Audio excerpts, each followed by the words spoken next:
Today I went to the supermarket near my house to buy a few things. I was browsing the chips section when I saw someone wearing a white coat walk past me. I casually kept following this person around because my goal in life is to be either a doctor or a scientist, so seeing someone in a white coat caught my attention. So I was putting a few items in my bag while casually looking at this person, and then I ended up seeing this person's face and I was shocked. He looked just like me. His skin tone and height were pretty much the same as mine. Even the glasses he had on was very similar to ones I currently have. His face looked exactly like my face. Except for his height, everything about him was identical to me. This made me follow him around even more. He went ahead and got a can of Coke Zero, which is my go-to drink, and checked out. I wanted to go after him, but I couldn't catch up to him as my items had just started to be scanned. I'm still confused, and even scared as to what this could mean.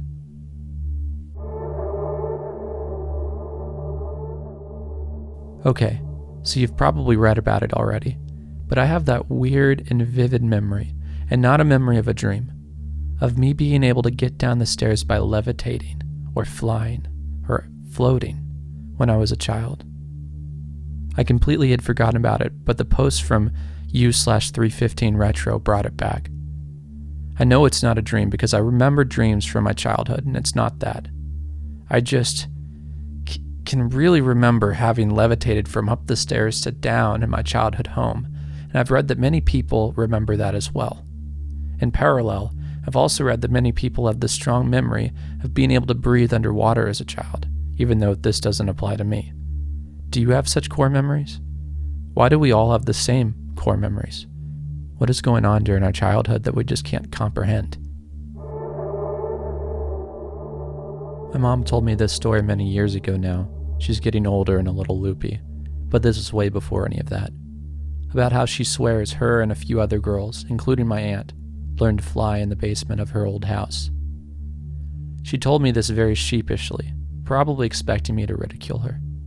It was the way she approached it and told me, and her apprehension to even mention it that seemed to make it all the more true. She said that her and her friends could fly, I'd used the word levitate, for small amounts of time in her house's basement. She said they never told or showed anyone because they were worried that would make it stop working.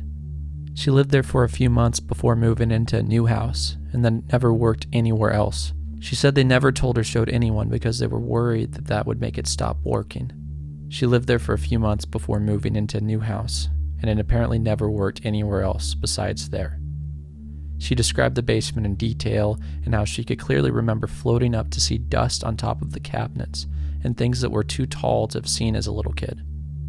She said of her friend group, some were better at it than others, but that they could all eventually make it work to some degree.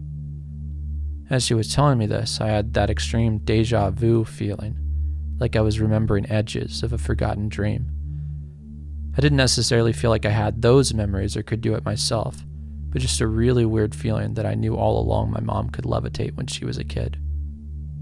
I never really brought it up again, and of course I didn't make fun of her for it. I believe all kinds of crazy stuff is possible, and I was thankful she felt like sharing that with me. Any thoughts on this? Anybody else have similar experiences? I think I know what happened, but there are some things I can't explain that well. I have several vivid early memories up to age 6 of me and my current life. They track exactly what my family remembers and with pictures and timelines, etc. Around the age of 5, I began having terrifying nightmares that I couldn't wake up from and didn't know weren't real. I would go days thinking that my nightmares were real. I still have nightmares and night terrors like this where I wake up screaming, with scratches, bruises, and feeling deeply disturbed. When I was 6, my 2 best friends moved away, and that is my last real memory before I fell asleep and woke up when I was 10. The alternate life and reality are very similar in some ways, but there were enough differences and scattered memories that it noticeably doesn't match up. I remember things that reportedly never happened to me and have no recollection of things that did. For example, I remember a situation where I watched the neighbor's kids for 30 minutes when I was 8. When I woke up and 4 years had passed, the kids were the same age and I didn't babysit them for the first time for 30 minutes until I was 11. When I was 11, I knew exactly what was going to happen during those 30 minutes because I knew already. It was like what I had previously experienced came true 3 years later. I've kept journals since I could write, and I remember writing, yesterday it was 2005, now it is 2006, and about my New Year's Eve. What I remember happening was going to the plains and watching fireworks. I did write the first sentence, but in the physical diary, I didn't say what we did. When I asked my mom, it turned out we were in our neighborhood that year. We also have pictures of my sister and me at 2 kids' exhibits in Niagara Falls on the same day. I remember one, which was a glass factory. We have pictures of another, which I think was a science factory. I remember the outfit because I thought it was really pretty, but not the event. It doesn't really seem familiar when I look at the pictures. Like the kid in them is me, but it isn't how I remember myself during those years. It's just a little off. I know it's normal for kids to forget things, but this has only been 15 years, and I still don't recognize myself or anything in it. It was like I fell asleep, lived for 4 years, went back to sleep during those 4 years, and woke up in another alternate life.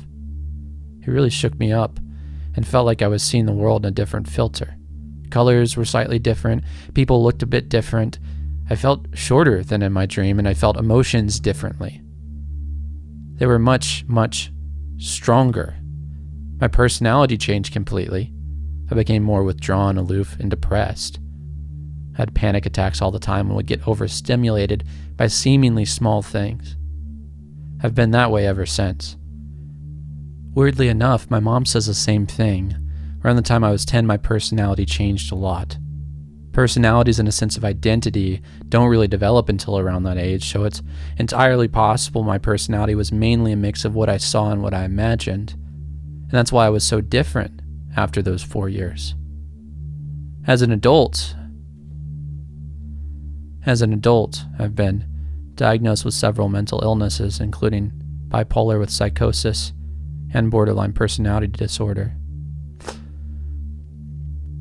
As an adult, I've been diagnosed with several mental illnesses, including bipolar with psychosis and borderline personality disorder, both of which can feature symptoms of dissociation, depersonalization, and derealization.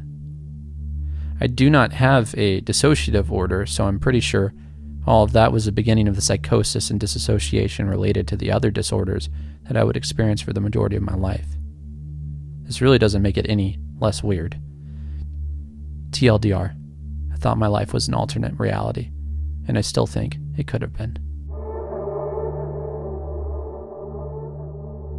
For background, in early 2021, my mom was very sick due to COVID, thyroid issues, and sepsis from a recent surgery to drain her lungs because they kept filling up with fluid. Eventually, her lungs had filled up with so much fluid, and her body was so weak that on Easter, her heart simply stopped beating and she collapsed. My little brother gave her CPR. It was his first time ever. He was only 17, and miraculously kept her going until paramedics came, without a single broken rib. Against all odds, they revived her and she pulled through all of the surgeries they did on her. When she woke up finally, she discovered she couldn't move her legs due to Guillain-Barré syndrome, where her antibodies attacked her spine nerves.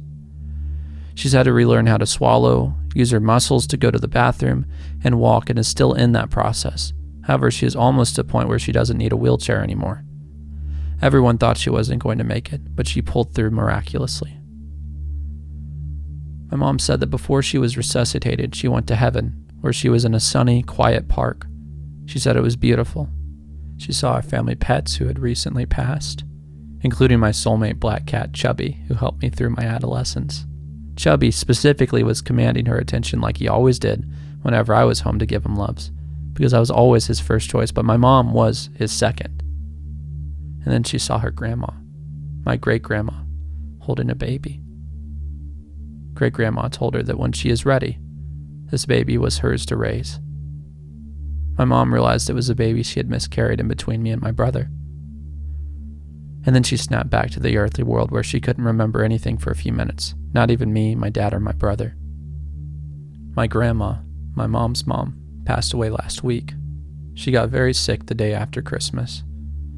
We had made the decision as a family to send her home from the hospital with hospice care, as the doctors couldn't get her kidneys to work the way they should.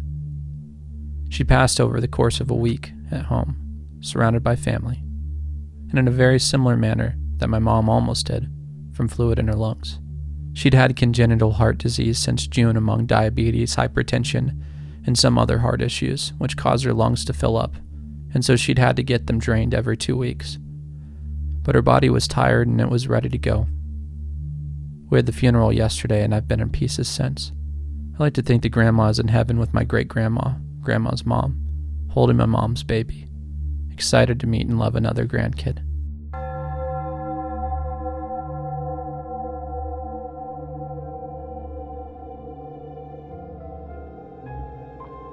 If you've just come to the end of this video, I want to give you a big thank you for watching or listening, whatever your preferred method is. My name is Zach and I'm the narrator for Fear Harbor. If you have any stories that you'd like me to narrate, please let me know down in the comments section. Otherwise, if you feel so inclined, please hit the thumbs up and subscribe. Have a great night.